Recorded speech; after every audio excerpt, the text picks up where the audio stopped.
coisa que eu observei no teu trabalho, eu vou pegar aqui o recorte da contação de história. Sim. Tá? Pode. E aí, uma coisa que eu observei é que você usa música para isso. Sim. Você usa música. Você usa música como se fosse um instrumento pedagógico das suas ações. Sim. Sim. E isso é influência do seu pai? Sim. E aí, a pedagogia da minha mãe? Pois é, e aí eu preciso perguntar, quando você se vê, né, juntando os dois, que você faz isso muito bem, você vê se juntando os dois, o coração é mais musical ou é mais educacional, assim, por assim dizer? Eita! Não posso dizer 50%, não. Não, na verdade, eu amo muito música. Claro. Tá na veia. Meu pai era um grande artista. Que bacana. Ele foi um dos fundadores da Limão com Mel. Show. Né? E minha vida, Jota, toda a minha infância foi música. Sabe, você acordar no barulho, dormir no barulho. E ele me levava para os ensaios da banda. E graças a Deus, eu escutava música boa. Que legal. Cazuza, Raul Seixas, Renato Russo. Isso eu devo a ele. Entendi. É uma coisa inexplicável, assim. Eu tenho que ter a música. E você procura passar isso para sua filha? Procurou fazer isso? Sim. Ela gosta de música boa? Sim. Que é uma das recentemente foi até uma das coisas mais difíceis que tem hoje para o adolescente é gostar da música boa. Ela é eclética. Ela gosta das músicas atuais. Portanto, como ela escuta muito comigo, ela também escuta. Ela escuta Pitty, ela escuta Renato Russo, ela escuta Capital Inicial. Ela foi recentemente com um show comigo, de Capital. Legal. Sim, ela gosta. Capital 40 anos. E isso a gente foi. Bacana, cara. Que bom, eu fico muito contente com isso. Eu tenho um menino, filho, pequenininho, e aí desde muito novinho, sabe, eu sempre tenho botado música bacana para ele ouvir, sempre dormir com ele. Eu canto muito para ele dormir quando ele tá comigo. Eu fazia isso também. De fazer isso, sou divorciado da mãe dele. E aí quando eu tenho a oportunidade de ficar com ele, eu sempre deito com ele aqui e canto para ele dormir e tal, aquela coisa toda. E sabe assim, aquela coisa de você ficar torcendo? Sabe? Meu filho gosta de coisa boa. Mas se continuar... Gosta de coisa boa. Ele vai gostar, Que legal. Mas você não me disse, seu coração cantava... é mais educacional ou musical? Musical. Ai, meu Deus!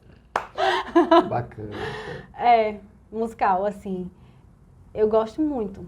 Muito mesmo, assim, muito. Quando eu era criança, eu cantava com meu pai na igreja, né?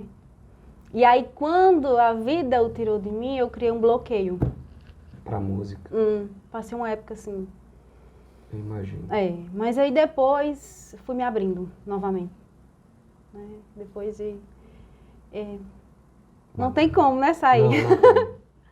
Escolha um desses 3 números. 1, 2 ou 3? 3. 3. Eita, tô até com medo. Tá o 3 ali que eu tô nem achei. Cuidar das pessoas cuidar da própria alma. Você gosta de cuidar de pessoas? Olha aí como foi propício. Pois cuidar da alma é garantir que o corpo possa suportar o cuidado com as pessoas. Como é que tu interpreta isso? Cuidar das pessoas não é fácil. É uma tarefa bem difícil. Primeiro, eu aprendi que primeiro eu tenho que me cuidar. Depois que eu tiver cuidada, aí eu vou cuidar dos outros. É uma tarefa bem difícil. Então você acha que realmente é preciso que o corpo e a alma estejam bem para você poder cuidar dos outros? Sim. Se seu corpo e sua mente não estiver bem, se você não tiver esse autocuidado, como você vai cuidar do próximo? Mas você já chegou para trabalhar sem estar bem? Sim. Aí a atriz teve que entrar em cena. Quantos % de você é atriz na sala, em trabalho? Na sala de aula ou na SME? Na aula? Na aula. Aula? Na aula, não sou atriz. Na aula é você. Sou eu. E no palco? No palco, pode acreditar que na maioria das vezes aquela sou eu. Com as crianças. Eu fui músico durante muito tempo. Eu vivi de música durante 8 anos, cantando em bandas, enfim, cidade, shows em shows, e aquela coisa toda. E aí uma vez me fizeram essa pergunta: Jota, quanto de tu é tu ali mesmo? Sabe? E nós sabemos que às vezes nós não estamos bem. Não. A gente vai, a gente não tá bacana, a gente não tá bem. Sim, então a gente tem a nossa vida pessoal. Claro. Independente se são crianças ou se é um público que pagou para ouvir você eles cantando. Não tem nada a ver com Não tem nada a ver não. com isso. Né? E aí eu fui responder a seguinte coisa, eu digo, olha, dependendo da situação, em algumas vezes ali, eu não tô nem ali. Né? Mas aí é o personagem mesmo. É como eu te falo, como eu tenho muita paixão por criança, quando você me vê contando história e atuando para criança, realmente aquela sou eu. Eu deixo o problema de lado, mas aquela realmente sou eu. Mas muitas das vezes, quando não é com criança, às vezes eu dou uma formação a vários professores. Problemas pessoais, todo mundo tem, né? Sim. Ali eu incorporo. Porque assim, as pessoas merecem o seu melhor. Sim. E ninguém tem nada a ver com seus problemas. Não. E isso é o que difere um profissional do outro. A capacidade de fazer essa divisão, essa separação, está acima dos problemas pessoais para poder entregar o melhor. Você acha que essa capacidade que você tem e compreende é o que fez com que você tivesse essa ascensão tão maravilhosa que você vem tendo na educação do município? Sim. Eu sei separar muito bem as coisas. E assim, eu acho que, claro, eu estudei para isso, eu sou concursada porque eu estudei, eles me convidaram para ser formadora porque reconheceram o meu trabalho, né? Eu estou onde eu estou porque eu mereço. Mas uma coisa que eu acho assim, que é a minha humildade. Entende? Nada me faz mudar. A minha essência, nada. Eu sou essa mesmo. Nada, assim. Porque tem pessoas que quando estão em cargos, um cargo maior, elas mudam, assim. Eu nunca mudei. Essa sou eu mesmo. Claro, eu não deixo adentrar muito na minha vida pessoal. Claro, claro. Entende? Mas, assim, eu nunca destratei ninguém. Eu sempre procuro ajudar. Atenção. Às vezes, assim, chega uma pessoa lá, sabe? Você não sabe, assim, na secretaria, chega uma pessoa, você vê. Por que destratar, assim? Às vezes ela está passando por tanta coisa e você... Um bom dia faz tanta diferença. Um abraço. Eu gosto muito de abraçar. Eu sou muito humana. É mais fácil compreender Isso. Crianças ou adultos? Crianças. Crianças são verdadeiras, elas não têm interesse algum. Então, todo o amor que a criança lhe dá é de verdade. Adulto não. Entende? Entendo perfeitamente. A maioria das pessoas hoje, graças a Deus não é da nossa época, elas são interesseiras. Elas se aproximam de ti por interesse. Elas querem tirar algo proveitoso de ti. Criança não. Muitas das vezes, um adulto ele pode te abraçar com falsidade. Criança não. É verdade. É verdade. Recentemente eu fiz uma contação da história, num ABC aqui de Aurora, e assim eu fiquei, sabe, tão feliz, porque ainda existe criança inocente, assim. Você não vê mais como antes. Algo raro. Sabe quando eu cheguei lá e assim, que eu fiquei lá num quarto, chegou uma criança e falou assim, nossa, você é a fada que me deu R$50? A fada do dente? Meu Deus do céu, ainda existe. Criança que acredita nisso. Eu disse, sou. Meu Deus. Eles ficaram muito encantados, sabe? Aí tinha uma bem mais esperta. Como assim? Essa fada tem uma bruxa tatuada no braço? Aí lá foi o outro falar assim, oxe, tu não sabe não que bruxa é amiga de fada, não? Elas estudam na mesma escola? Eles acreditaram que eu era uma fada. Que bacana. Isso é raridade isso. Esse grau de vocês. Sim. E aí tu ficou maravilhada, né? Sim, até eu fiquei assim, sabe? Eu disse, meu Deus, ainda existe isso. E assim, eu acho que tem que ter essa inocência. Enquanto criança. O mundo está tão violento. A criança, ela precisa ser criança. Quando a criança, ela não é criança, aí na vida adulta vem refletir muito, viu? Você acha que a pandemia que nós todos atravessamos, pessoas que faleceram, problemas psicológicos que se instalaram Foi demais. de uma forma gigantesca na pandemia. E eu estou perguntando a você, enquanto profissional de educação infantil, enquanto professor, enquanto pedagogo, enquanto psicopedagoga, né, o impacto nas nossas crianças, tá? Ele foi grande demais a ponto de ser quase irreversível? Ou esse impacto não foi tão grande como dizem nos veículos de comunicação, como falam por aí? Foi sim. Você vê isso. A pandemia, ela chegou, pegou todo mundo de surpresa. Uma criança que era acostumada a ter aquela rotina de ir para a escola, de conviver, de se socializar com outras crianças, isso foi tirado dela.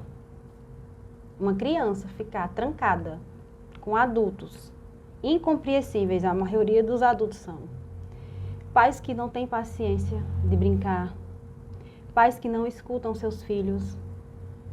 Imagina como essa criança se sentia. Tipo, ali não era meu mundo. Sabe? E você vê isso refletindo nas escolas quando a gente voltou da pandemia. Teve criança que não teve educação infantil. Que foi na pandemia. Foram 2 anos. Ou seja, criança de 4, 5 anos não teve educação infantil. Chegou com 6 anos na escola, no primeiro ano do ensino fundamental. Criança que não foi socializada, porque a educação infantil é para socializar. Muito choro, porque é a primeira vez que ela foi para a escola presencial. Imagina só, criança que não sabia se sentar direito, que não tinha coordenação motora, que não sabia pegar num lápis, pensa só. Olha o atraso. E a educação infantil, ela quer resgatar a infância. Graças a Deus que hoje ela é vista como base, porque antes não era. A educação infantil antes não era vista como base, era vista como um depósito de criança, que os pais iam trabalhar, deixavam ali e achavam que era só para, tipo, como fosse babá, cuidar de criança, só isso. E hoje não, ela é base. Então, se você não faz uma educação infantil bem feita, você não tem base. O maior prejuízo, você acha que foi em relação à socialização e à afetividade? Ou foi em relação ao comportamento, à postura humana que não foi bem trabalhada nesse período? Os dois, Jota. Observa as crianças hoje, todas ansiosas. Não sei se você já observou. Sim. Meu Deus, tudo hoje os pais acham que é uma... Ah, meu filho é autista. Ah, meu filho tem isso. Não é, gente. Nem toda criança é assim. Nem toda criança tem deficiência. É um comportamento que veio daí, desse processo. Ela não teve aquela base. Ou seja, ela não tem a socialização, ela não sabe, ela está aprendendo agora. Antigamente, toda criança era danada. Brincava na rua, andava descalço, corria, gritava. Hoje, se a criança faz isso, é taxada como uma criança especial. Por quê? Não é assim. As pessoas não sabem mais o que é ser criança. Criança é liberdade, criança é brincar. Eu acho que essa tecnologia, ela destrói muito a infância. Por isso que a educação infantil é isso, é o resgate da infância. Os filhos, quando eles estão em casa, as crianças, na maioria das vezes, claro, a gente tem pai e mãe trabalha fora, né, tem a rotina puxada, cansada. Ele, quando está em casa, é no celular, não brinca, não conversa.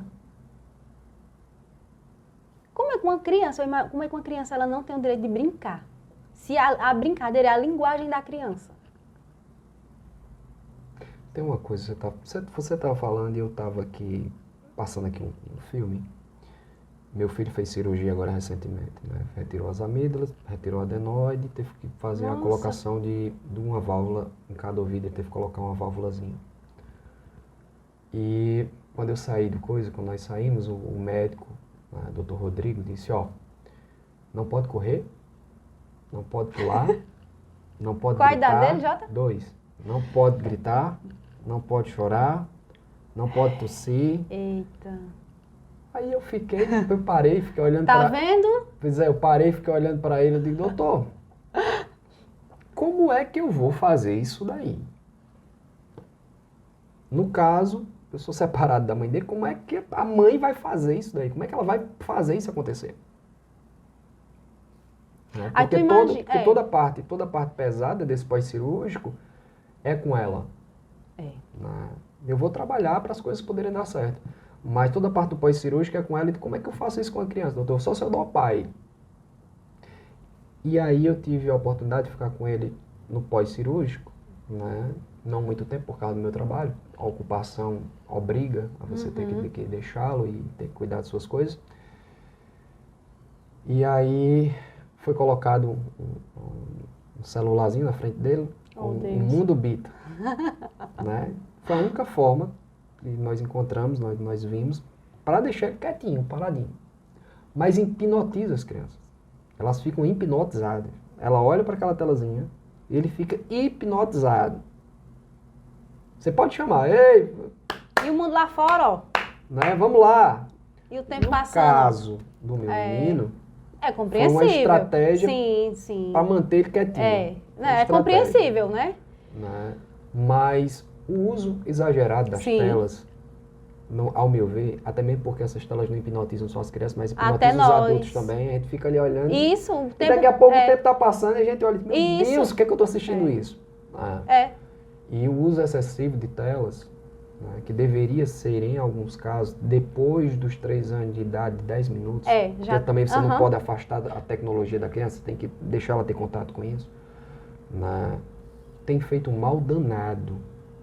Tem feito um mal danado, principalmente para o sistema cognitivo das crianças. Sim. Né?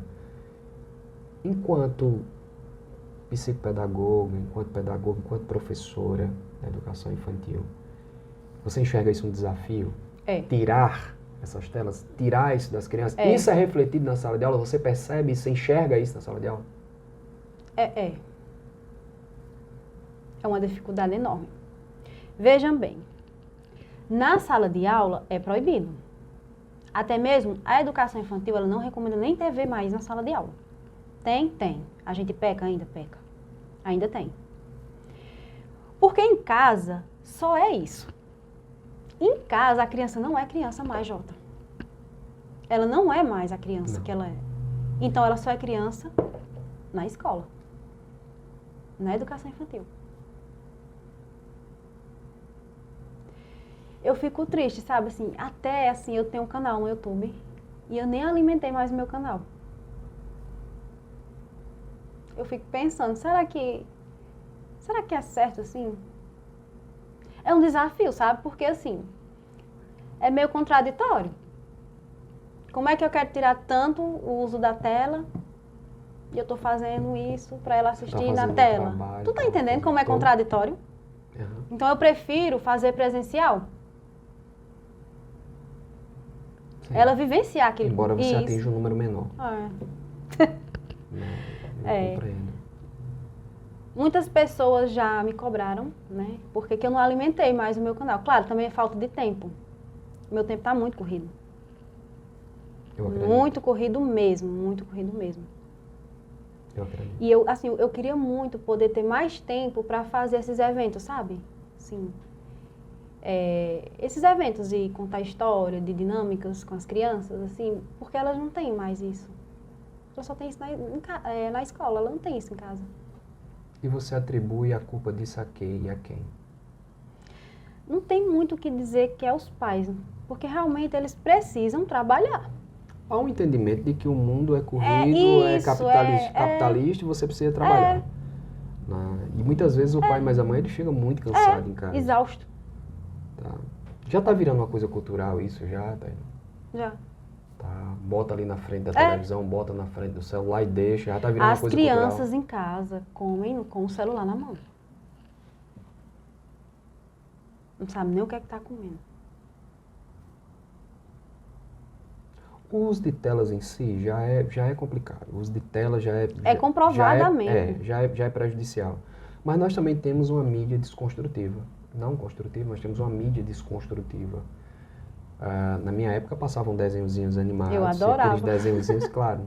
Hoje eu acredito que eu assisto até hoje.